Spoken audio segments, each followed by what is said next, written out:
tackle football is like smoking. The younger I start, the longer I'm exposed to danger. In this new PSA released by the Concussion Legacy Foundation, it compares tackling in football to smoking, saying the younger kids start, the longer they're exposed to the danger. The Tackle Can Wait campaign wants kids to play flag football until they're 14 years old. We're going 360 on this issue tonight. The campaign was spearheaded by children of former football stars who were diagnosed with the concussion-related illness CTE after their deaths. They say early symptoms of CTE appear in patients in their late 20s or 30s and alter a patient's mood and behavior, including impulse control problems, aggression, depression, and paranoia. There's studies that say good things about football, and there's studies that say bad things about football. But I don't think it's been any safer. Head football coach Justin Rich of TCA says it's a tough issue, but he says the equipment has never been better, nor the education to tackle, heads up tackling, shoulder tackling, etc. He says most kids don't play a lot of snaps. Many won't go on to play college, even less go on to the NFL. He does agree flag is a great way to start learning skills, but thinks 14 may be too late because they won't be ready for tackle by freshman year. He worries the PSA is fear-mongering and polarizing the two sides of the issue, cutting off the conversation and also ignoring the benefits.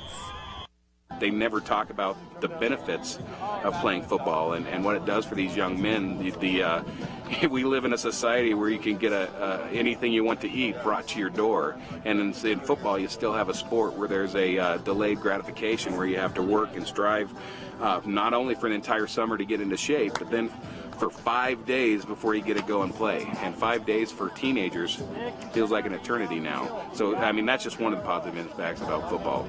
Some states, including California, New York, Illinois, have already discussed banning tackle football for children under 12. Right now, flag football is a growing sport. I started this league for the simple fact that a lot of parents are concerned about the tackle, concussions. You know, it's real. We spoke with Michael LUPER, the commissioner of the Under Armour Flag Football League in the Springs and Falcon. He says the PSA was a little absurd and it was disturbing to see the kids smoking, even though it's simulated. He agrees tackle is getting safer and believes kids should start playing tackle maybe the year before high school to get them ready. But he says flag is just as competitive, maybe even more exciting, because kids aren't that afraid of getting hurt. He says flag football is the fastest growing youth sport, aged 6 to 14, and parents who have moved their kids from tackle to flag are loving it.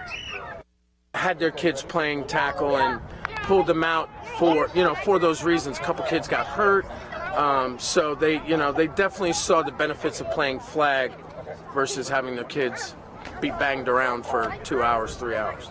Researchers with UNC found concussions during tackle football practices did drop between 2014 and 2018. They say it's likely due to efforts that limit full contact in drills and scrimmages, but they say concussions increase during games.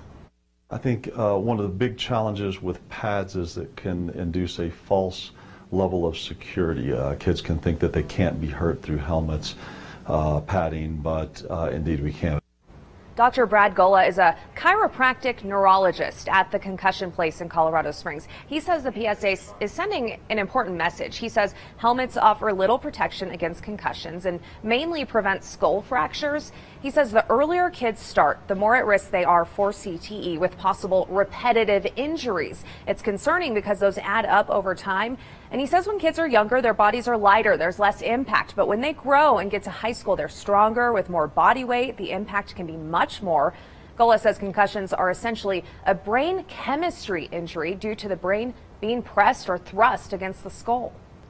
What we do see happen in concussion is that we alter the cell membrane, allowing chemicals to, if you will, leak in and out of that cell that shouldn't.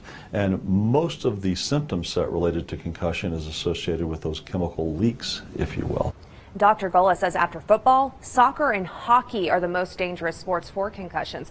He says every family needs to consider the risk versus the reward when it comes to playing those sports. What do you think about the PSA? Was it too much? Head to our Facebook pages, KOAA5 and Elizabeth Watson News, and sound off. Get in on the conversation. And if you have an idea for a future 360 perspective, email 360@koaa.com.